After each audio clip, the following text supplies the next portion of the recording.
right, let's do a couple mailbag questions from the Real Estate 101 side. Susie in Newport Beach. When you give the buyers a notice to perform or removal of contingencies, how long should you give them? And by the way, if you say 2 days, do you mean 2 business days or 2 overall calendar days? First of all, what the heck is a notice to perform or removal of contingency, Frank? Notice to perform. Basically, the contracts give timelines, deadlines. You have 5 days to do all of your inspections. I thought it was 17 days to do all of your inspections. No, whatever you agree to. 5 days, okay. 10 days, 7 days. Adherently on the contract it says 17 days. Yeah. But a lot of times that's countered out because a lot of sellers know that you can do it in much less time. Okay. But whatever the timeline agreed upon when you're entering into the agreement, you really need to try to stick to it. Because depending on the leniency on either side, some people will hold you to that very day, to that very 12 o'clock deadline to turn this over, turn that over, do your inspection, give them your answer, make that decision, release contingencies, whatever it is.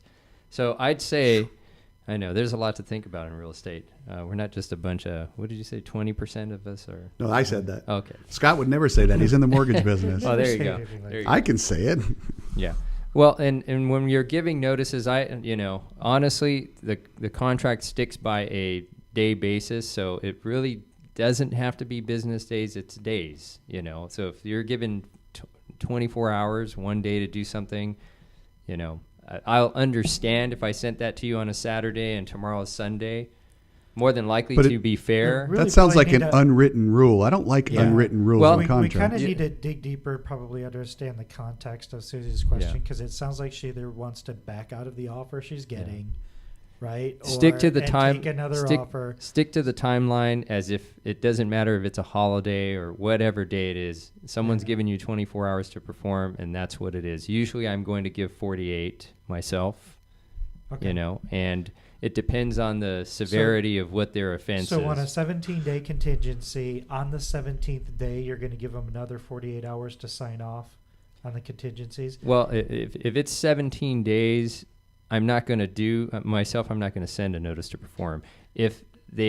When I send my release form telling them your 17th day has expired, please release all your contingencies, even though the contract says after 17 days, I still get them to commit to it again. There's a form at the end that says your days are up? Well, here's the thing is the buyer... Isn't that what the first form says? No, the first form says you need to perform within this period of time, but the contingency is not actually released until the buyer completes a form releasing the contingency.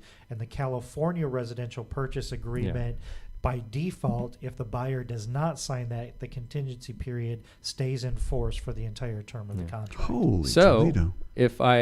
If I send you my contingency release form or you don't voluntarily send it and we're past day 17, let's say we're at day 22 and I'm still not hearing back from you, then I'm going to go ahead and send my notice to perform because it's one of the items on my checklist to protect my seller, to ensure that you're moving forward and not backing out to me 27 days into a 30-day escrow, which is wasting my seller's time, taking that property off of market, and losing buyers left and right. Okay, so now that we've put everybody to sleep except Susie in Newport.